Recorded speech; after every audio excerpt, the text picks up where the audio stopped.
pemasangan di daerah Rembang nih ya, luar biasa jauhnya, luar biasa perjalanan yang ya luar biasa tantangan.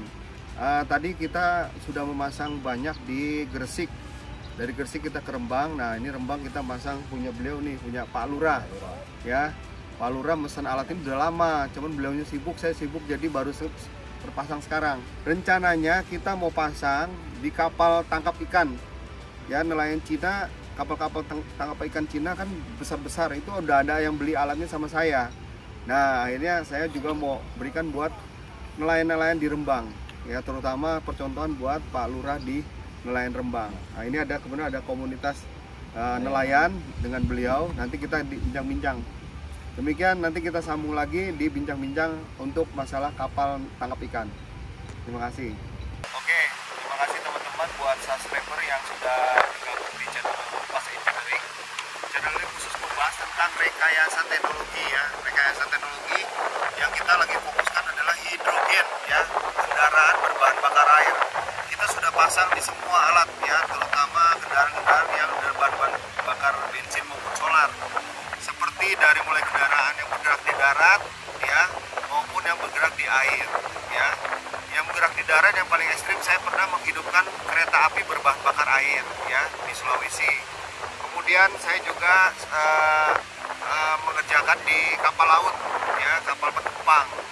Nah yang berat-berat lagi seperti ekskavator, beko, semua dengan menggunakan hidrogen ya, yang bersumber dari air dengan oktan atau RON-nya 135, lebih bagus daripada Pertamina Deck atau turbo ya. Pertama turbo itu cuma 98, kalau ini hidrogen yang saya buat itu oktannya itu 135, jadi kalau kena mesin pasti lebih bagus. Nah kali ini saya sedang bincang-bincang bersama nelayan ya, bersama nelayan di Rembang. Nah kebenaran ada kapalnya Pak Lurah nih, salah satu kapal tangkapan ikan. Saya pernah buat untuk kapal tangkap ikan punya Cina ya, kapalnya besar ya, makanya saya buat juga besar ya. Cina aja sudah saya buatkan, gimana kalau buat nelayan di tanah air. Jadi saya tertarik bincang-bincang untuk kita buatkan, rencana meringankan beban nelayan lah melaut. Mereka cukup menggunakan air ya, 50% air mudah-mudahan bisa lebih ya, jadi lebih hemat ya, melaut nggak berat, bebannya nggak terlalu berat, karena melaut itu yang beban paling berat adalah pembelian solar ya, dipastikan. Oke, tadi saya sempat menyimak ya dari pembicaraan teman-teman di komunitas nelayan, jadi sedih juga ya mendengarnya ya, luar biasa. Sanksi nelayan itu kalau melanggar batas dendanya luar biasa ya. Video ini juga kan ditonton oleh banyak pejabat, oleh banyak teman-teman di komunitas nelayan, juga ditonton mudah-mudahan oleh Pak Menteri ya, Pak Menteri Kelautan. Halo, jadi tolong ini diperhatikan rakyatnya Pak, kasihan nih, saya dengar juga prihatin ya. Ini kapal-kapal kecil ini ternyata mereka melaut ini juga sama dibatasin ya. Padahal ini kan kita merdeka ya, maksud kita melaut dibatasi. Jadi kalau yang saya tangkap tadi, laut itu sekarang udah seperti di darat ya, ada kapling-kaplingnya. Jadi kalau orang lewat itu melanggar pasti didenda. Jadi kasihan ya, jadi apalagi nelayan kecil gini, tangkapannya nggak seberapa, kalau dikasih denda, kasih sanksi. Saya pernah lihat videonya Pak Luhut ya, waktu itu pernah ingin menggiring nelayan-nelayan dari Jawa untuk diisi ke Tatuna, kemana yang daerah-daerahnya sepi, tidak ada nelayan, untuk diambil ikannya. Jadi itu saya setuju sekali ya. Jadi kenapa kok sekarang saya dengar dibatasin, kasihan ya. Jadi kenapa laut kita yang luas itu dirampok ikannya sama nelayan-nelayan dari luar? Ya mungkin karena itu, nelayan bergerak dibatasin, kemana dibatasin, ini kasihan sekali gitu. Nah, kita mulai wawancara dengan siapa dulu yang bisa menjelaskan ini? Pak Masun ya, Pak Masun, silakan. Pak Masun apa Pak Masun di posisi di sini? Kapal nelayan. Tadi yang mengutarakan betul ya Pak ya. Jadi nangkap ikan kita seperti ya nggak bisa bebas lah itu ya. Terima kasih. Kembali banyak regulasi pada saat yang diganti nelayan, karena saat ini operasi dikasih satu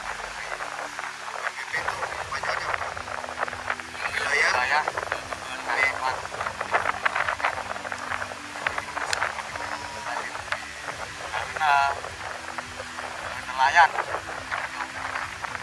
kapal di atas 30 feet mintanya termasuk zona 6.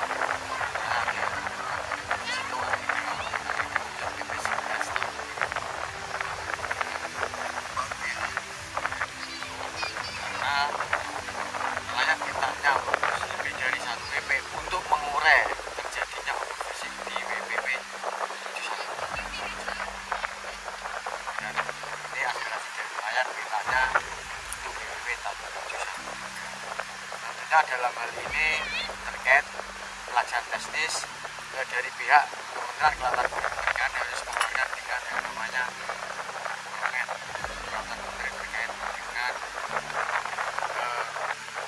realisasinya BPP 71.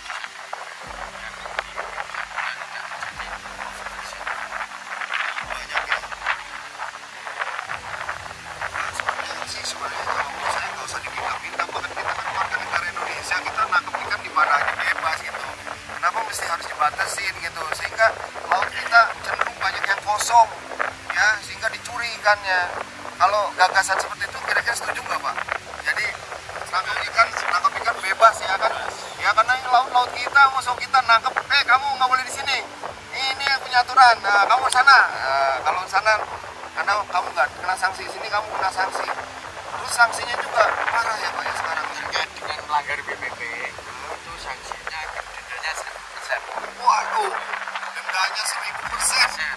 Dari acuan harga ikan, harga acuan ikan, jadi kali hari, kali harga acuan ikan, kali GT, kali 1000%. Itu sangat berat sekali untuk denda itu diterapkan. Sangat berat sekali bagi nelayan. Ini Pak Lurah juga kan punya kapal dan pernah merasakan sanksi denda nih Pak. Gimana Pak Lurah nih, pernah merasakan sanksi denda Pak? Merasakan dapat denda waktu itu belum ada kenaikan yang 1000% itu. Dendanya bisa sampai berapa Pak? Pernah ngalamin?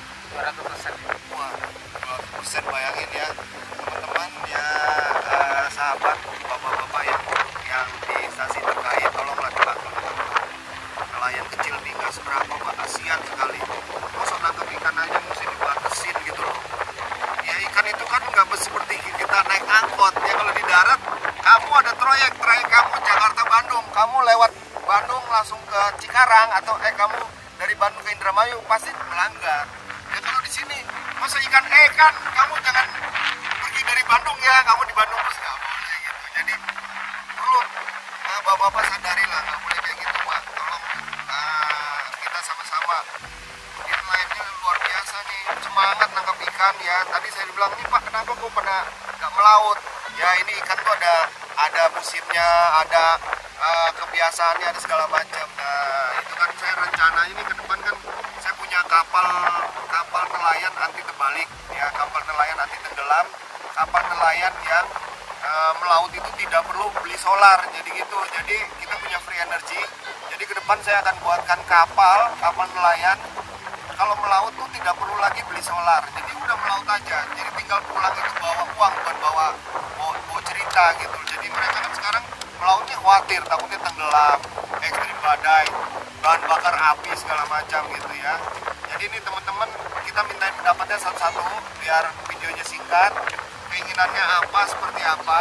Yang jelas ini mudah-mudahan video ini bisa tersampaikan ya. Nonton singkat tentang teknologi, tapi kita juga mengaspirasi nelayan di daerah Rembang yang luar biasa, kapalnya banyak sekali, tapi tangkepannya itu dibatasin gitu loh. Saya baru tahu loh seumur-umur, oh iya ya dibatasin gitu loh. Jadi kalau ibarat kambing makan rumput, Bing, kamu nggak boleh makan rumput di sana, kamu makan rumput di sini. Jadi rumputnya harus makan yang ini aja. Kalau misalnya udah habis ya tunggu lagi. Masa di laut bisa seperti itu ya? Harusnya di laut tuh nggak boleh seperti itu ya. Nah sekarang kita minta pendapat dari Mas nih. Mas siapa Mas? Biar didengar langsung nih. Mas Budi. Mas Budi sebagai apa posisi? Komunitas. Nah ini lebih bagus lagi, Satuan Nelayan Tradisional Indonesia. Harusnya wacana beliau ini itu bisa terdengar sama aspirasinya, keinginannya seperti apa. Memang kalau ceritanya benar ya, sedih sekali. sekali ya Mas ya. Kayak gitu ya Mas ya. Nah, Lagi ini ada jualan pasir kan, pasir laut, karena kan luas banget. Berarti malah memperparah bagaimana ruang lingkup nelayan untuk mengeksploitasi hasil makanan. Yang kedua, dengan adanya Pak Budi di sini, mungkin ya Pak, inilah. Jadi ada kedatangan yang Pak Dokter Budi dan mungkin ahli yang bagaimana bisa menolong atau menjembatani nelayan untuk menghemat bagaimana energi-energi terbarukan ini bisa terserap dengan nelayan, dengan sebuah konsep bagaimana nelayan ini bisa balan terhadap hasil dan modal yang dikeluarkan. Seperti halnya untuk BBM ini kan sekitar 60% sampai 70% pengeluarannya ya. pengeluarannya untuk Operasional ya. rasional untuk bahan bakar. Jadi kalau ikannya didapat dengan seimbang, rugi pasti. Soalnya logistik ini 100%, 60 sampai 70% ini masuk di BBM. Nah, Itu loh Pak. Mohonlah mungkin bisa menciptakan sebuah alat yang layak dan standar lah untuk dipergunakan nelayan tradisional ini supaya untuk mengefisiensi bahan bakar seperti itu. mudah-mudahan ya teman-teman harapan nelayan ini bisa tersalurkan, bisa terapresiasi ya, bisa terrealisasi. Saya akan buatkan, saya kan punya free energy, jadi problemnya biayanya masih mahal ya, kecuali kalau ada subsidi dari pemerintah terkait ya. Saya punya free energy. Free energy itu dari magnet generator, jadi dia berputar dari induksi mengeluarkan listrik. Nah, listrik itu saya salurkan untuk menggerakkan dinamo. Nah, dinamo itu menggerakkan kapal, jadi kapal itu lebih kencang, lebih cepat larinya, jalannya, sehingga cepat ke sasaran untuk menangkap ikan. Dan enak ya, kapal yang saya buat itu anti tenggelam dan anti terbalik. Ini bukan hoax, ini real ya, saya buatkan gitu. Cuman memang kendalanya biaya ya, memang kita semua kembali ke masalah biaya. SDM ilmu kita sudah punya, cuman kembali ke masalah biaya. Nah, kita minta pendapat satu lagi dari Bapak nih yang berkecimpung di apa ya Pak? Gimana Pak? Kita Pak komunitas nelayan juga bilang nih.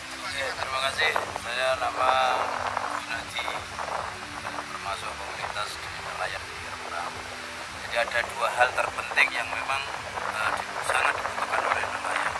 Yang pertama memang mahalnya harga BBM, karena kapal di atas 30 GT itu tidak mendapatkan BBM bersubsidi, sehingga sampai nelayan itu tidak kuat beli hasil produk Pertamina tapi produk industri jadi industri regional.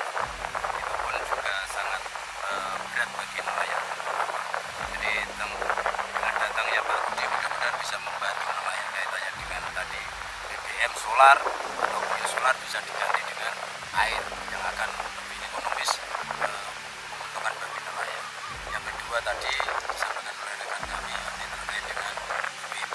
Mohon harapannya dari wilayah penangkapan perikanan Negara Republik Indonesia BPP NRI itu tidak ada batasan.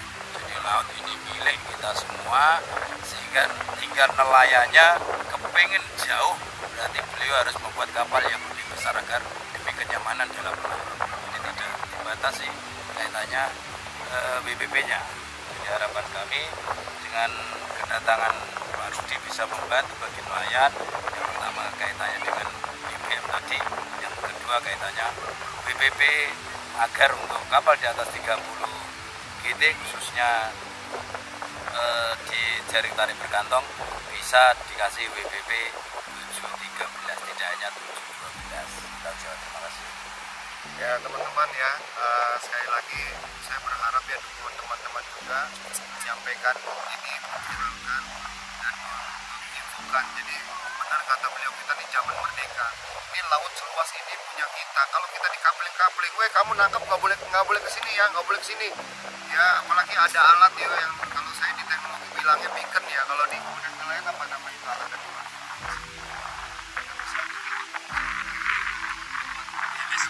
PMS ya, PMS. Nah itu PMS juga itu luar biasa ya. Jadi kalau melanggar batas tangkapan pasti kena langgaran, kena sanksi.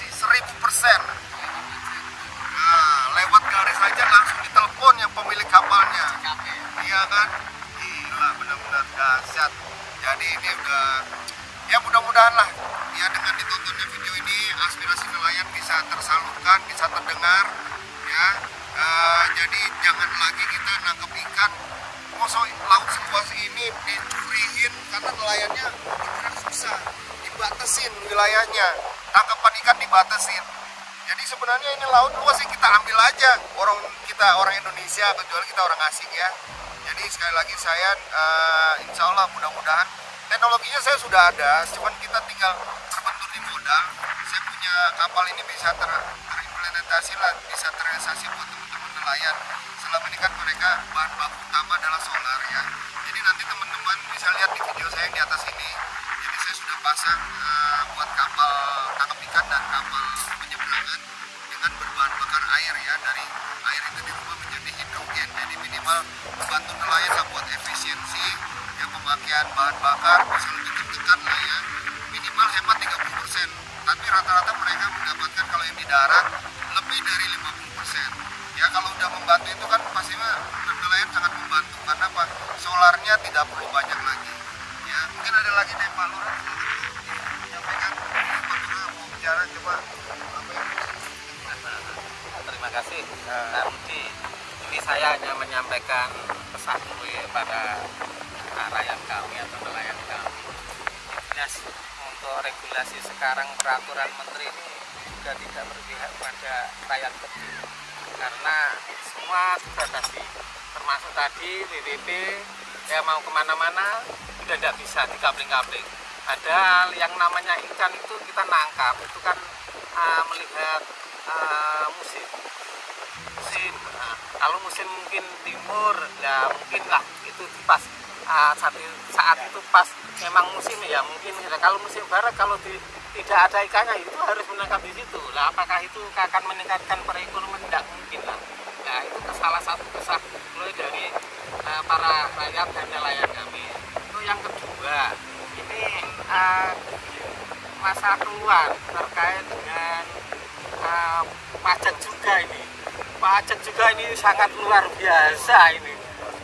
Dulu memang setiap kapal atau mungkin kapal di atas 30 GT itu pajaknya CP itu juga luar biasa. Saya sampai per tahun itu sampai 200 juta itu.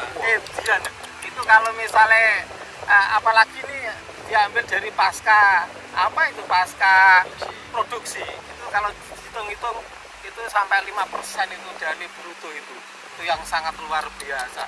Nah, padahal nilai kapal itu berapa ya? 1,5 M ya. Kalau dibandingkan dengan bisnya itu 1,5 M sama, tapi pajaknya hanya paling 15 juta kalau bis. Tapi kalau kami nelayan kecil, padahal itu yang memiliki kapal itu kan nelayan kecil, berarti nelayan kecil.